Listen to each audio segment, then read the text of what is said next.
બહુ દુનિયામાં પૈસા પડ્યા છે, આનંદ કરવા વાળા ઝૂંપડામાં આનંદ કરે છે, પૈસા વાળા છે ને બંગલા વાળા છે ને એ દુખી છે. ત્યાં આપણને એમ થાય સુખ ક્યાં લેવા જાવ, સુખ એમ મળતું હોત ને. તમે જો એક ઝૂંપડામાં એક ભીખ માગીને જે માણસો ખાય છે, કપડા વગરના છોકરા હોય, માં હોય, બાપ હોય, છોકરા હોય, આખા ગામમાં જઈને બટકું રોટલો એક લઈ આવે, એક કોળીઓ ખીચડી લઈ આવે, થોડુંક શાક લઈ આવે, અને બાપુ કપડા વગરના છોકરા હોય, મેલા ઘેલા કપડા પહેરીને માન બાપો બેઠા હોય, અને બાપુ એક થાળી હોય ને એમાં બાપુ એક આનંદ કરતા કરતા ખાતા હોય, તો આપણને એમ થાય ખરું આ ભીખ માગીને ખાય તોય અમને આનંદ છે.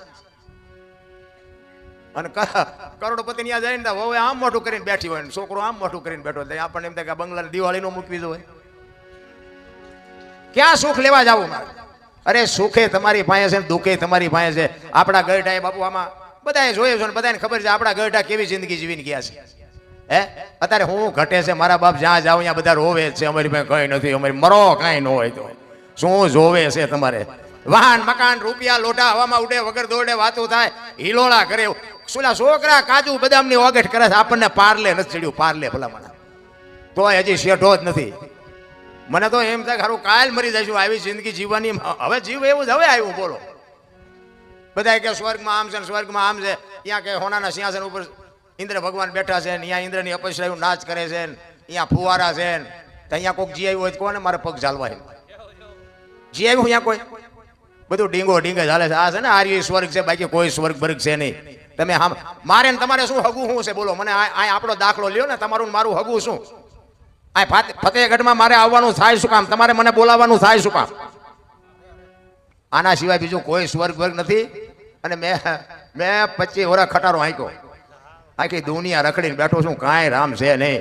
આજે આપણે ભેગા થઈને બેસીને આનંદ કરી છે ને, હામો મળે ને જય માતાજી કરે, કોક જય સીતારામ કરે, જય શ્રી કૃષ્ણ કે, આ જિંદગી છે ને આ જ સ્વર્ગ છે, બાકી કાંઈ છે નહીં. રામ હરિના નામ સિવાય બાપુ ઉદ્ધાર નથી. એક ઘડી હાથી મેં પુણ્યા તુલસી સંગત સાદગી કટે કોટી અપરાધ. 24 કલાકમાં મહાપુરુષો એટલે કે છે. જોકે વક્તા બાપુ બેઠા છે, એમને એકવાર જોરદાર તાલીથી વધાવી લ્યો. કારણ કે આવા સંતો પાસેથી બાપુ કંઈક આપણે લેવાનું હોય છે. અને માણસનું જીવન કઈ રીતનું હોય, કેવી રીતનું જીવાય, કથાકારો બધા ખૂબ આપણને સમજાવે છે. પણ આપણને સારું કંઈક કઠણાઈ કંઈક છે, ધારો સાંટો નથી પડતો. નગર મને તો ક્યાંક એમ થાય ખાલી કથાયું ને ભજન ને ધૂન ને માંડવા ને પ્રતિષ્ઠાયું ને ચારે બાજુ એમ થાય ભક્તિનો રાફડો ફાટ્યો. તો મને એમ થાય કે આટલી બધી ભક્તિ થાય છતાં બગાડ કાં નથી ટકતો? વિચારવા જેવું નથી? આપણા ગઢા એટલું નહોતું કરી શકતા હતા. તો આ બધા વાપરે છે ખોટું સીમે ન કહેવાય. 5-5 ગામ ધુમાડા બંધ જમતા હોય, આટલા બધા લાખો રૂપિયાના દાન કરતા હોય, આટલી બધી ભક્તિ હોય, આ બહેનો આ ભાઈઓ બધા કંઈક ભોગ આપતા હોય હહોની રીતે. તો મને એમ થાય ખારું આ બગાડ કાં નથી અટકતો? આ મટે ને જ કહે ને, પણ આ સે અહીંયા તું ફોરેવો જોઈએ ને. તો આ ખોટું છે એમ તો આપણે બોલાય ને. એટલે કાંઈક માથાકૂટ વાળું છે. શું છે એ તો મારો રામ જાણે. પણ મને એમ થાય કંઈક આપણે જીવનમાં ઉતારવાની જરૂર છે. નકરું દઈ દીધી આપણે છૂટી નહીં જાય.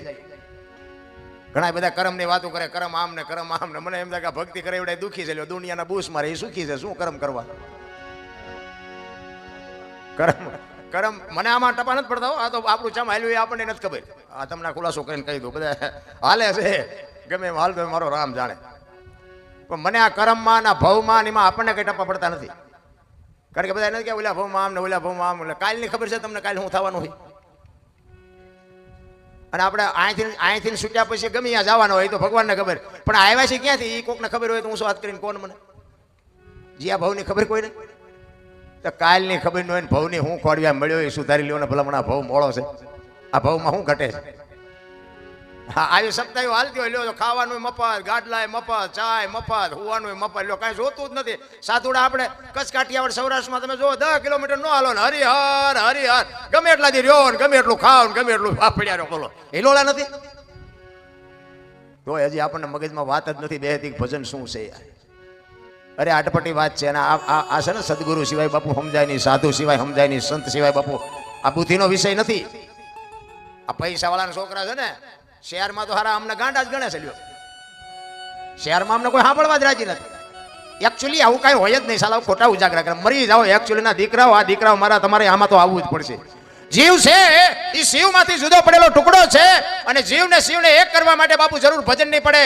બુદ્ધિથી, પૈસાથી, વિજ્ઞાનથી જીવ શિવ એક ન થાય. લખવું હોય તો લખી લેજો. કોઈ જો કહેતું હોય પૈસાવાળા કેટલા વી ગયા બાપુ, કોઈ ઓળખે છે?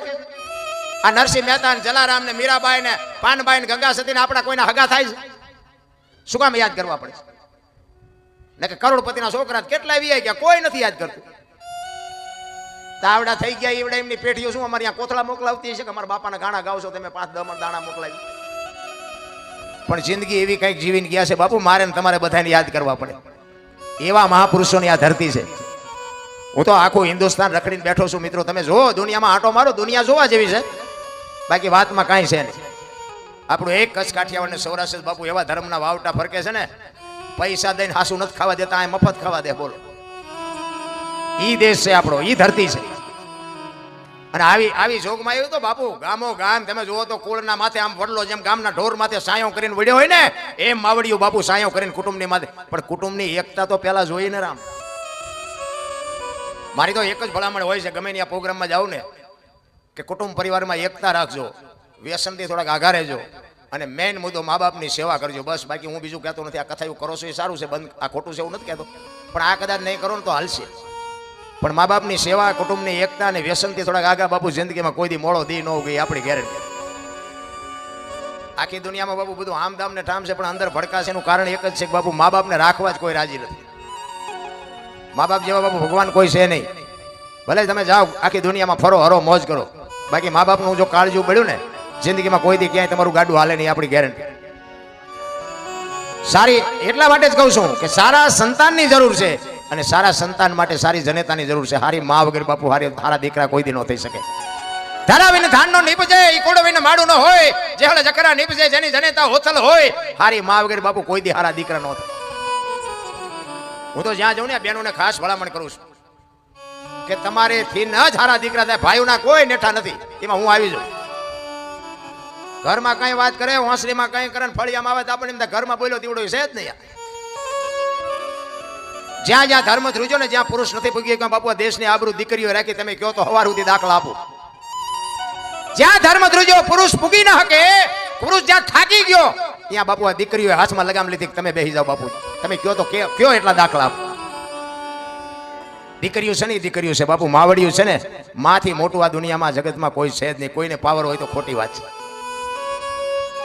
માં છે એ માં છે, બાકી બધી વાતું છે. હું તો બેનો દીકરીઓને ખાસ કહું, તમે તો શક્તિનો અવતાર છો, તમે બાળીને ભસ્મ કરી દો એ તાકાત છે અત્યારે. પણ હવે તમે ફેશનમાં જે દી ઉઠાડ્યો છે કોને કેવું? હા, મારી વાતો તમને કડવી લાગશે થોડી, 100%, પણ તમને નો સારું લાગે તો મને નો બોલાવતા, નો સીતારામ કરતા, પણ માવડિયું દેહના પ્રદર્શન ન હોય. શું તમારે સાબિત કરવું છે આ દુનિયાની પાસે? તમે તો જોગમાં આવ્યું છો બાપુ. મહાપુરુષોએ કીધું છે, એક સંપત્તિ, એક સ્ત્રી અને એક અનાજ ઉપરથી કોઈ દી પડદો હટવા ન દેવાય બાપુ, જો આની કિંમત ન ઘટાડવી હોય તો. આ મહાપુરુષોના શબ્દો છે.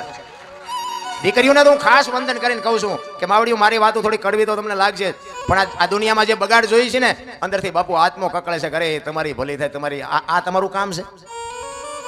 પણ કોને કેવું? ચંપલ લીલા હોય, કપડા લીલા, બંગડી લીલી, સાંડલો નખ લીલા હોય, કપાળમાં સાંડલો લીલો, માથે હેથો લીલો, આપણને દેખા ધરોડી ઉગી લાગે. લીલા હેથા પૂરવાના હોય છે, કાં તો કાળા સાંડલા. ભગવાને થોડુંક સાંભળું ધોળું આપ્યું હોય ને તો સાંડલો કાળો ઠપકેલો. કાળા સાંડલા કોઈને આશા હોય?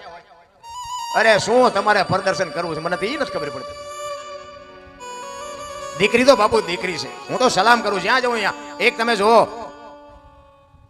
ઉદરમાં માં સંતાનને ઉદરમાં રાખે 9 મહિના, એનો જન્મ માં આપે, એનું લાલન પાલન માં કરે, ઉછેર માં કરે, અને વાય નામ બાપાનું લાગે. કેવડું માનું સમર્પણ કેવડું છે. માનો એમ કે મારો ભોગ છે એટલો તમારો નથી, એ માં ન કે, પણ માએ સમર્પણ કરી દીધું. કે આ દીકરા જો કપાતર પાકે ને તો કોક એમ કે કોનો છે, ફલાણી માનો છે, એમ કે છે ને તો મારા ખોળિયામાં જીવ નહીં રહે, એની વાય બાપાનું રાખો. માને કેવડો બાપો ત્યાગ કહેવાય, કેવડો માનું સમર્પણ કહેવાય. અને હારા છે ને એની વાય માનું લાગે. તમને ન ખબર હોય તો કહું, હનુમાનજી કોનો? અંજનીનો. કર્ણ કોનો? કુંતીનો. ભીષ્મ કોનો? ગંગાનો. શિવાજી કોનો? જીજાબાઈનો. ગાંધીજી કોનો? પુતળીબાઈનો. હારા હારા માના, બગડેલા બાપાના. માં છે તો બાપુ માં છે. અને માને એક છત્રપતિ શિવાજી મારા જીજાબાઈના ઉદરમાં હતો ને, તેની માં ભગવતીને ખબર નહોતી કે મારા પેટમાં દીકરો છે, પણ એને એટલી ખબર હતી કે જો ભગવાન મને કદાચ દીકરો આપે ને તો આ દુશ્મન મને મારી નાખશે. એટલે બાપુ પ્રસૂતિની વેદના ઉપડ્યા પછી ઈ બાઈ ઘોડા ઉપર ચડી ગઈ. પ્રસૂતિની વેદના કેવી હોય માવડીઓને ખબર હોય, આપણને ન ખબર હોય. પ્રસૂતિની વેદના ઉપડ્યા પછી ઈ માં ભગવતી જીજાબાઈ ઘોડા ઉપર ચડી ગઈ અને 85 ઘઉંની મજલ કાપી હતી. ઘોડા રાખતા હોય ને ખબર હોય બાપુ 10 ઘઉં ઘોડા ઉપર જાવ ને હેઠા ઉતરો તો આમ કેડે હાથ દેવા આપણે થાકી જ્યા. ઈ બાપુ પ્રસૂતિની વેદના ઉપડ્યા પછી 85 ઘઉં કાપી છે. માં કેવી છે મારા રામ, એના દીકરામાં કોઈ દી ગોબો ન પડે. એને વેદનાનો પાર ન રહ્યો અને જંગલમાં પછી જ્યારે એની વેદના માપ પાર થઈને પછી બાપુ એ ઘોડેથી ઉતરી ગઈ. સામે શિવાલય હતું. શિવાલયમાં બાપુ માંડ પૂગી. ત્યાં દીકરાનો જન્મ થયો અને બાપુ શિવો અહીંયા નામ રાખ્યું. કારણ કે માને ખબર હતી કે મને ભગવાન દીકરો આપે, દીકરી આપે, મારું સંતાન આપને ટેકો દેવું થાય, મારું સંતાન કોઈ દી માય કાંગલું ન થાય, આવી કુમારી માને હોવી જોઈએ. ભલા મને વહુ હારો ભેગા પાણી પૂરીઓ ખાતા હોય ત્યાં છોકરા જેવા થાય. મેં આવડી આ વાત કરી ને મને 2-4 ભાઈઓ કોમેન્ટમાં મોબાઈલમાં, જોકે મારે કોમેન્ટની જરૂર જ નથી. આ તમને કહી દઉં, મારે હારી મારી કોઈ કોમેન્ટ કરતા નહીં. મારા મોબાઈલ મારા વિડીયો જોવા જોજો, ન જોવો મારે કોઈ કાંઈ કામ જ નથી. સારું લાગે રાખો, ન સારું લાગે પડ્યું રહેવા દો. મારે એમાંથી કોઈ કમાણી કરવાની નથી. મને ભગવાને હું હાશમી ન કહું એટલું આપ્યું છે. આ બધા મારો ડાયરો પૂછો તમે. મારી પાસે જમીન જાગીર ગાયું ભેંસું ઘોડા બધું છે, કાંઈ ઘટતું જ નથી. આ કોમેન્ટ વાળા શું મને કપાળ દેવાના હતા? એમાં શું આવે? 500 રૂપિયા આવે તેમ કે તમારે એટલા કાગળિયા કરવાના, ના સહી કરવાની, ના આધાર કાર્ડ દેવાનું, ચૂંટણી કાર્ડ દેવાનું, ફોટા દેવાના. હવે આ ગજમારી કરવી એના કરતા એમ કહેવાય કે તું જ વાપરી નાખીને મજા કરીને. એ કોમેન્ટ 2-4 આવી હતી ને, એ કે આ તમે કહો છો કે વહુ ને હારો બે ભાગા પાણીપુરીઓ ખાય, તો કે બાપ દીકરી ઘોડે રહેતા હોય તો પછી કે ભેગા પાણીપુરી ન ખાય. તમને લાગે હે અત્યારે વહુ ને હારો? ભલે હું એવું નથી કહેતો, આ લાજ નીકળી ગઈ છે, અત્યારે લાજ કાઢતા નથી કોઈ. એટલે સસરા હોય એ વહુ પાણી મગાવતા હોય, વહુ એ સસરાને બોલાવતા હોય, આપણે રાજી છે, એમાં મને કઈ વાંધો નથી. પણ હું કહેવા એ માંગુ છું કે તમને એવું લાગે છે કે અત્યારે સસરા હોય દીકરી ઘોડે રાખે વહુ ને? તમને લાગે છે કે નકરી કોમેન્ટો કરતા જ આવડે છે? અને બુદ્ધિશાળીના દીકરાઓ તો આટલો બધો બગાડ છે તો અટકાવો ને. અમુક વાતો આ બોલ્યા જેવું જ નથી. ભલા મને આખી દુનિયાને ખબર છે. આપણા ગઢ એવા ગેલ હાગરા હતા કે લાજ કાઢ્યા વગર. હજી આજે બાપુ રાજસ્થાનમાં તમારું કચ્છ હજી સારું છે. આ કચ્છમાં શું તમારા વખાણ કરવું એવી વાત નથી. કચ્છમાં હજી સારું છે. બાકી અહીંથી વ્યા જાવ 500 કિલોમીટર, તમને ખબર જ ન પડે બેન હાલ્યા આવે છે, ભાઈ હાલ્યા આવે છે. સારું છે, હજી સારું છે. અને હું તો એમ કહું છું કે એટલી મર્યાદા રાખજો કે આપણી પેઢીને બાપુ ડાઘ ન લાગે. જીવન મળ્યું છે ને બાપુ, જે પરંપરા હતી ને એ પરંપરાને ભૂંવા મીડ્યા બધા, સંસ્કૃતિને ખતમ કરી નાખી ભલામણ. અને અત્યારના બધા આ ગઢા ડોવા હોય ને કે તમને ન ખબર પડે. તમને અત્યારની આ પ્રજા થોડી ભણી જઈ છે ને એ બહુ હામું નથી તકાતું. બોલ એટલે નહોતી ખબર એટલે 100 વીઘા રાખી હતી, તું 10 વીઘાના ઉલાળિયા મીડિયો કરવા નથી ખબર પડતી અમને. નહોતી ખબર. હા ખબર અમને તો ખબર નહીં કે તું આવો કપાતર પાકી નાખે હતો જ ઉંદડા જેવડો, આમ કે નામ મરડી નાખ્યો તો ન જાત બહારના ભાવમાં. અમારી તો કઈ કાંઈ છે આથી તારી ઉપર કે દીકરો મોટો થઈને અમને કઈ કમાઈને દેશે અને અમારી સેવા કરશે, એ હાટું મોટો કર્યો. અમુક દીકરા નથી હોતા ને, એવડે કે હે ભગવાન એકાદો દીકરો દે, એકાદો દે છે. એવડે એમ કે છે કે નો દીધો હોતાના કરતા સારું હતું. આપણે એમ ખરું આ હાસું છે કે આ હાસું છે, એ કઈ ખડકી નથી થતું. અમુક ના ઘરે જોવે ને જેને અમુક ને સંતાન નથી, હું તો એમ કહું ભગવાનને વિનંતી કરીને કે નો હોય ને ભગવાન આપે. પણ જેને કદાચ નથી ને, અને અમુક બાપુ દીકરાઓ જે મા બાપને કંદડે છે ને એ જોવે છે ને, ત્યારે ઓલા જે નથી દીકરાઓ ને એવડા એના મા બાપ રાજી થાય ભગવાને આપણને નથી દીધો, એ સારું કર્યું. આવો જો કદાચ આપે તો આપણે શું કરવું? પધારો પધારો, સીતારામ સીતારામ બાપુ સીતારામ પધારો. કહેવાનો મારો મિનિંગ એ છે કે જે બાપ દીકરાની મર્યાદા હોય, મા દીકરીની મર્યાદા હોય, હાહુ વહુની મર્યાદા હોય, આ બાપુ સેજે જો તિરાડ હોય ને, તિરાડ મટી જાય તો સમજી લેજો કે આ કથા કરી. કથા કર્યા પછી જો બાપુ તમારી મારી તિરાડ હોય મટે નહીં તો આ કથાનો અર્થ શું? આ કથા કરી એમાં ફાયદો કોને? કથા વાંચતા હોય એને, મંડપ વાળાને, સાઉન્ડ વાળાને, આ કલાકારને, સાજીદાને, તમારા ખિસ્સા ખાલી થાય. કથા કર્યા પછી ભાઈ ભાઈની તિરાડ જો મટી જાય, હાહુ વહુની તિરાડ મટી જાય, બાપ દીકરાની જો તિરાડ મટી જાય તો સમજી લેજો કે આપણે કથા કરી. નકર જીવ બાકી તો અમારે હિલોળો છે ને આ બધો. અમને હમણાં એમ થાય કે એ કથા આમ નામ હાલે થારું, એમનું જે થવું હોય થાય. જો કે એવો મારો ઈરાદો નથી. હું તો આ જો તમને પ્રેમથી કહું છું કે કુટુંબ પરિવારની એકતા રાખજો મિત્રો. એકતા છે ને, એકતાને કોઈ નહીં પહોંચે. એક કાળમીઠ પથ્થર હોય ને, કાળમીઠ પથ્થર, એની માથે તમે આમ સીણી રાખો ને હાણસીથી પકડી અને એની માથે ઘણનો ઘા કરો બાપુ, સીણી ઠેકી નીકળી જાય પણ બેહવા ન દે. અને ઈ જ કાળમીઠ પથ્થરમાં જેથી તિરાડ પડે ને, એ તિરાડ પડ્યા પછી માલિકો થોડી થોડી ધૂળ ભેળી થાય ને, પછી એમાં લાપડા મજા કરે. લખવું હોય તો લખી લેજો. જેથી તિરાડ પડે ને તેથી લાપડા મજા કરવાના.